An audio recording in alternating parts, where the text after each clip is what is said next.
बंजारन बहू। कमला एक बहुत स्वार्थी महिला है। उसने पैसों के लिए एक ऐसे इंसान से शादी की जो पहले से शादीशुदा और एक बच्चे का पिता भी था। कमला के पति को मरे हुए एक अरसा बीत गया है। अब वो अपने सौतेले बेटे वैभव के साथ रहती है। वैभव के दिल में अपनी माँ को लेकर इतना डर है कि वो अपनी माँ के सामने एक शब्द नहीं बोल पाता। उसकी माँ जो कहती है उसको सर झुकाकर वही मानना पड़ता है। वैभव, तुमने अभी तक घर का काम क्यों नहीं किया? तुमसे कितनी बार कहा है कि सूरज निकलने से पहले तुम घर की साफ सफाई पूरी कर दिया करो। वैभव कुछ नहीं बोलता, चुपचाप सर झुकाए अपनी माँ की बात सुनता रहता है। तभी पास में खड़ा नौकर सुखराम कहता है, मालकिन, वैभव बाबा को रात से तेज बुखार है, इसलिए वो सुबह जल्दी उठ नहीं पाए। उनके बदले मैं घर की साफ सफाई कर देता हूँ। इसे कोई बुखार नहीं है, मैं इसे अच्छी तरह से जानती हूँ। ये सब काम न करने के बहाने हैं। सुखराम काका, बोल दो इसे, सारे घर का काम यही करेगा। और इससे समय पर अपना काम पूरा नहीं किया तो इससे आज का खाना भी नहीं मिलेगा। मगर मालकिन, वैभव बाबा की सच में ही तबीयत खराब है, आप एक बार देख तो लीजिए। कमला बिना कुछ बोले वहां से चली गई और बेचारा वैभव तेज बुखार में भी काम करता रहा। कमला वैभव की शादी एक ऐसी लड़की से कराना चाहती थी जो अनपढ़ हो और कमला से इसी तरह डरे जिस तरह वैभव डरता है, ताकि वैभव की सारी जायदाद और धन दौलत उसकी मुट्ठी में रहे। लेकिन आज के जमाने में ऐसी लड़की मिलना मुश्किल है। कमला कार में यही सब कुछ सोचती जा रही थी कि तभी रास्ते में, अरे ड्राइवर, तुमने कार क्यों रोक दी? और ये इतना शोर कैसा? मैडम, आगे कुछ बंजारों का खेल चल रहा है, इसलिए भीड़ लगी है। मैं अभी भीड़ को साइड में करवाकर कार निकालता हूँ। ड्राइवर भीड़ को साइड करके कार निकालने की कोशिश करने लगा कि तभी कमला की नजर रस्सी पर चल रही एक फुलवा नाम की बंजारन पर पड़ी। क्यों ना मैं इस बंजारन की शादी वैभव से करा दूं? ये तो अनपढ़ लग रही है, मेरे पैरों तले दबकर भी रहेगी। मुझे अभी इसके माँ बाप से बात करनी होगी। ये सोचकर कमला ने उन बंजारों से बात की और उन्हें शाम को अपने घर बुलाया। फुलवा के माता पिता वहां उसे लेकर आ गए। उन्होंने इतना आलीशान घर पहले कभी नहीं देखा था। अच्छा हुआ आप लोग आ गए। देखिए, मुझे घुमा फिरा कर बात करने की आदत नहीं है, इसलिए सीधे सीधे मुद्दे पर आती हूँ। मुझे आपकी बेटी बहुत पसंद है। मैं अपने इकलौते बेटे की शादी आपकी बेटी फुलवा से कराना चाहती हूँ। इसके बदले में आप जो चाहो वो ले सकती हैं। तभी फुलवा की माँ कहती है, ये क्या कह रही है मैम साहब? कहीं आप हमारी गरीबी का मजाक तो नहीं उड़ा रही ना? आप मेरे बेटे से मिल लो। अगर आपको मेरा बेटा पसंद आता है तो मैं कल से ही शादी की तैयारी शुरू कर दूंगी। सुखराम, वैभव को लेकर आओ। फुलवा अपनी माँ के कान में फुसफुसाती है, माँ, कहीं इस मेम साहब का छोरा पागल तो ना है? फुलवा अपनी माँ से बात कर रही होती है कि वैभव वहां आता है। फुलवा उसे देखती ही रह जाती है और उसके माता पिता उसकी शादी तय कर देते हैं। शादी वाले दिन किसी को फुलवा और वैभव की बेमेल विवाह की बात समझ में नहीं आती। फिर भी एक औरत कमला से पूछ ही लेती है, कमला जी, आपने अपने इकलौते बेटे की शादी देहाती गवार से क्यों करा दी? ये बंजारन आपके घर की बहू बनने लायक तो नहीं है। कम से कम अपने स्टेटस का ही ख्याल कर लिया होता। बहू तो अपने टक्कर की लाती, आपने तो बंजारन को ही बहू बना लिया। अब कमला को समझ में नहीं आ रहा था कि इस बात का क्या जवाब दे। वो कुछ देर चुप रही और सोच समझ कर कहती है, बहन जी, आपको तो पता है आजकल के बच्चे किसी की बात कहाँ सुनते हैं। मैं तो अपनी बहू एक पढ़ी लिखी और अपनी सोसाइटी की ही ढूंढ रही थी। लेकिन मेरे बेटे ने मेरे सामने इस बंजारन को लाकर खड़ा कर दिया। बोला कि मैं शादी करूंगा तो इसी से। अब भला मैं क्या करती, मुझे अपने बेटे के सामने झुकना ही पड़ा। कमला की ये बातें सुखराम भी सुन रहा था। उसने ये सारी बातें वैभव को जाकर बता दी।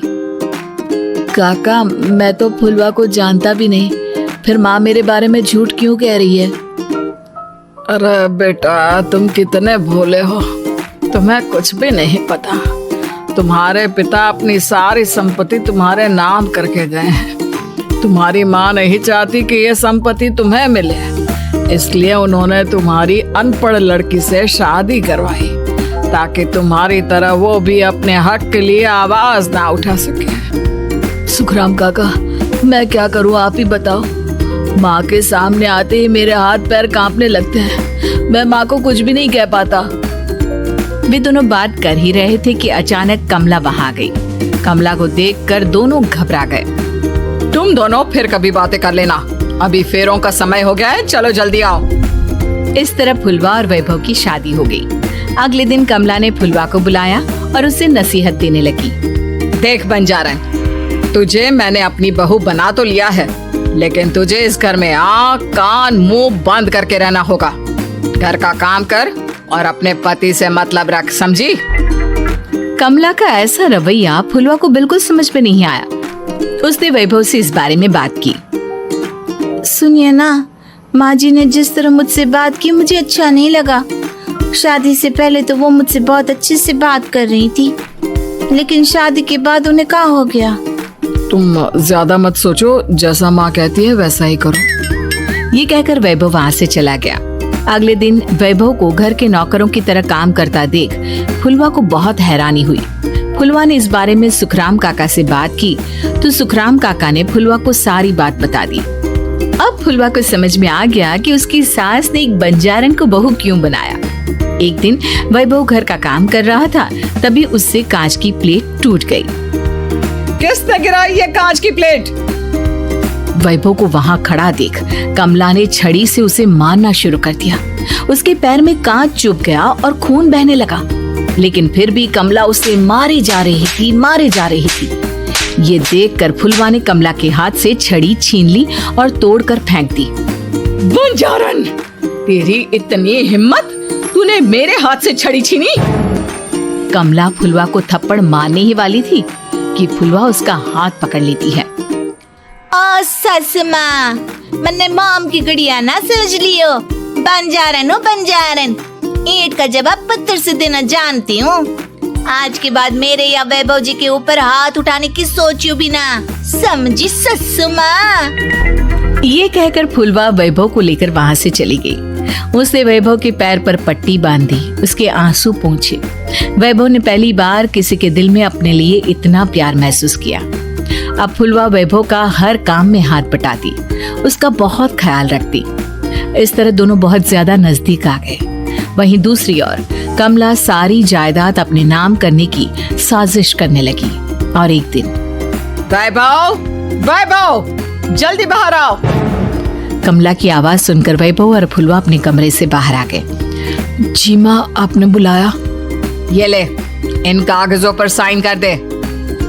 वैभव कागजों पर साइन करने ही वाला था कि फुलवा वैभव के हाथ से पेन छीनकर कहती है, ना वैभव जी, आप इस पर हस्ताक्षर नहीं करेंगे। आओ बंजारन, मैं तुझसे बात नहीं कर रही। ये बात मेरे और मेरे बेटे के बीच की है। चुपचाप पेन दे दे, नहीं तो तेरी खाल उधेड़ लूंगी। ससु माँ, बंजारन की खाल इतनी भी ढीली ना होवे कि कोई भी उधेड़ लेवे। जो यकीन ना आता हो तो देख ले उतार के। और हाँ, बंजारन जरूर हूँ पर अनपढ़ ना हूँ। मन्ने भी पता है कि किसी भी कागज पर साइन करने से पहले उसे अच्छी तरह पढ़ लेवे।